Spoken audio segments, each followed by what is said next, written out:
So picture this. You're trying to get online, but you're hit with a wall. Deep packet inspection, super strict enterprise firewalls, you name it. It's frustrating, right? But have you ever stopped and wondered how the actual networking experts, the security pros, manage to bypass all of those restrictions? When a standard out-of-the-box connection just isn't cutting it, how do they keep their traffic secure, private, and literally totally unrestricted? Well, the secret sauce is custom tunnels. Welcome to today's explainer, where we're going to unpack exactly how the pros set up these covert digital pathways. Okay, let's dive right into this. In this explainer, we're basically jumping into a masterclass on configuring custom SSH and TLS tunnels specifically for Android. And you might be wondering, why Android? Well, it's because Android's network stack is incredibly flexible. It gives you this granular control over exactly how your packets are routed. We're going to look at some raw, real-world examples to show you how this is done step by step. Basically, we want to take what looks like this massive, intimidating wall of code and networking jargon and break it down into a super clear, actionable process for you. So, here's the roadmap for today. First, sourcing your provider. Second, generating configurations. Third, importing them into Dark Tunnel. And finally, number 4, troubleshooting the connection. All right, let's kick things off with step 1, sourcing your tunnel provider. Okay, before you can even build a tunnel, you need a destination, right? You need a secure server out there on the web that's actually going to accept your encrypted traffic.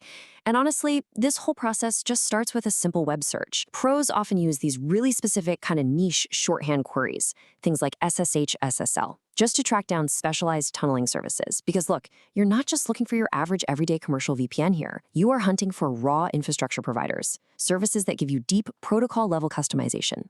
Basically, you need a host that can wrap your SSH tunneling right inside SSL. That is absolutely crucial for sneaking past those sophisticated network monitors. So taking a look at these search results, notice this specific one here, WSSL Tunnel. This service right here explicitly advertises high-performance tunneling solutions and, more importantly, gives you the ability to pick the exact protocol you need. I cannot stress enough how crucial that is. When you're building a custom bypass, you need a service that lets you dictate the raw protocols. You definitely don't want to be boxed into some flashy pre-configured app that's just going to instantly trigger security alerts on a restricted network. You want the actual raw engine, not just a glossy paint job. Right, so once you're actually inside the provider's ecosystem, you'll hit a protocol dashboard and check out the highlighted option, SSL/TLS, which is also known as tunnel. Now, Cher, you might see other options lying around like WireGuard or UDP Custom, but SSL/TLS, that's where the real premium bypass magic happens. Tunnel is just incredibly effective because it essentially multiplexes your traffic. It completely masks the distinct SSH handshake behind standard HTTPS web traffic. So think about it from the perspective of a deep packet inspection firewall sitting on the perimeter. To that firewall, your connection does not look like a VPN tunnel at all. No way. It simply looks like someone doing some regular encrypted browsing on a secure website.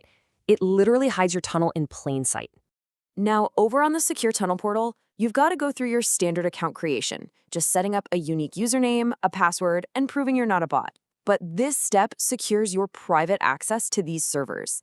And this guarantees that you can generate unique, isolated tunnel credentials that belong entirely to you. This is a massive deal if you want to stay stealthy, because you see, using shared generic credentials, that's just going to lead you straight into the shared IP blacklists that network admins use. You want a totally fresh, isolated signature. Moving right along to phase 2, generating the configuration. Okay, so we've got our provider, we've got our secure account. Now we have to create the actual instructions that will tell our mobile app exactly how to establish this connection. And the absolute key here is understanding what you're actually choosing.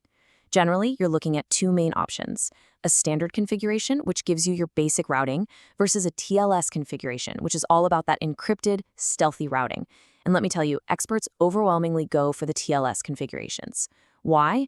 Well, standard routing might encrypt your data to get it from point A to point B, but TLS goes a massive step further. It obfuscates the metadata and the actual connection handshake, so anyone snooping on the network just sees scrambled, completely standard web traffic. It looks exactly like someone checking their bank account or streaming a secure video. It is a total game changer for dodging those advanced firewalls. Notice how we're selecting the Copy TLS Configuration button here, and take a look at that text box right above it. See that massive, complex string of characters starting with VMess/? That right there is your payload. It's got your unique routing instructions, your server addresses, your encryption keys, the whole shebang, all bundled into one string that you just copied to your clipboard. Now, VMess is this highly complex encrypted protocol. Fun fact, it was originally designed for platforms like V2Ray, specifically to bypass nation-state level censorship like the Great Firewall of China. So yeah, it is incredibly robust.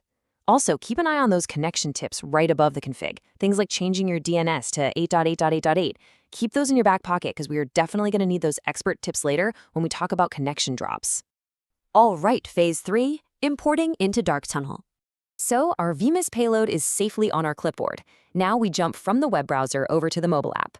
We're using Dark Tunnel here, which is this really powerful, super customizable Android client designed for exactly this kind of crazy routing. Pros love it because it can naturally parse incredibly complex V2Ray and SSH configurations right on your phone. Getting the payload into the app is super simple. Just a quick 4-tap sequence. Open the menu, select Config, choose Import, and hit Import from Clipboard. Let's look at exactly how that plays out. Up there in the top right corner, you just tap those 3 vertical dots to pop open the main menu. And right away, the first option you'll see is Config. That's basically your control center for managing all your tunnel profiles. Tap Config, and a secondary menu pops up. From here, the next move is pretty obvious. We just hit Import to bring in those outside rules we set up on the provider's site. And by the way, doing this via direct import instead of typing it all out manually, absolutely crucial. It saves you from catastrophic syntax errors. I mean, with these complex tunneling rules, if you miss literally one single character, the entire encrypted handshake just completely breaks down. Since we already copied that huge block of text, we just select Clipboard. The app is actually smart enough to grab that complex string right from your phone's memory. And when it parses that VMess string from the clipboard, it instantly injects all the necessary parameters. I'm talking the server name indication, or SNI, the host parameters, the encryption keys, all of it at once. It literally saves you from having to punch in a dozen highly technical settings by hand. And boom, there's our confirmation. Notice the auto-detected config name it pulled from the payload. In this case, ugkk-vpnjanjit.com. Just a quick tap on OK, and the import is done. You'll even see a little notification pop up at the bottom to let you know it's successfully pasted from the clipboard. Seeing that specific hostname pop up is exactly what you want. It proves the payload wasn't messed up while it was sitting on your clipboard, and that the app totally understood those complex routing instructions. Just like that, this highly complex setup is locked and loaded on your device. Which brings us to the final phase, number 4, troubleshooting the connection. Now look, in a perfect world, you'd hit that connect button and instantly bypass everything. But we need to be real here. Complex networking rarely works perfectly on the very first try. Before you hit connect, take a second to review the main interface. You can literally see all the intricate payload details, the host ports, and the performance modes mapped out. See those specific payload strings, especially the ones with the method and host_port syntax in brackets?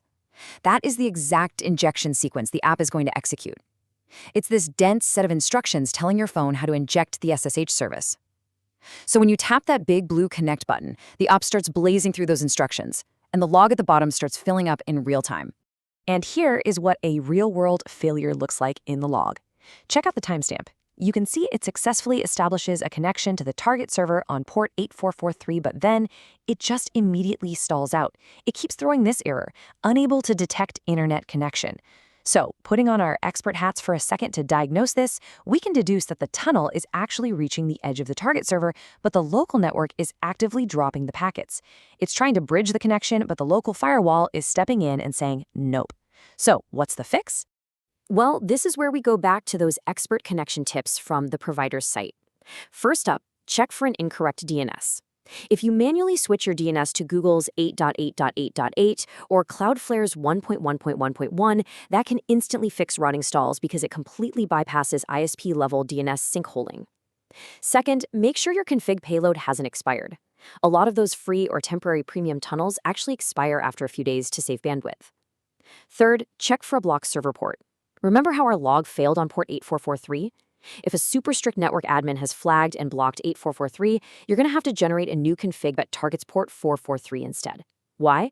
Because port 443 is what handles all normal HTTPS web traffic, so it's virtually never blocked. It lets your tunnel blend right in. And finally, just double-check that your regular internet hasn't dropped by testing a baseline connection. And that actually brings us to the end of our masterclass. If there is one big overarching takeaway from looking at all these tools and methods, it's this. A tunnel is only as secure as the config you feed it. But by carefully sourcing your infrastructure provider, by using those stealthy TLS payloads to hide your metadata, by properly importing your rules so you don't get syntax errors, and by actually knowing how to read the logs when things go sideways, you are completely empowered to build your own custom networks. The control is literally in your hands now. So with all these tools at your disposal, how will you secure your next connection? Thanks for hanging out with me for this explainer, and keep exploring.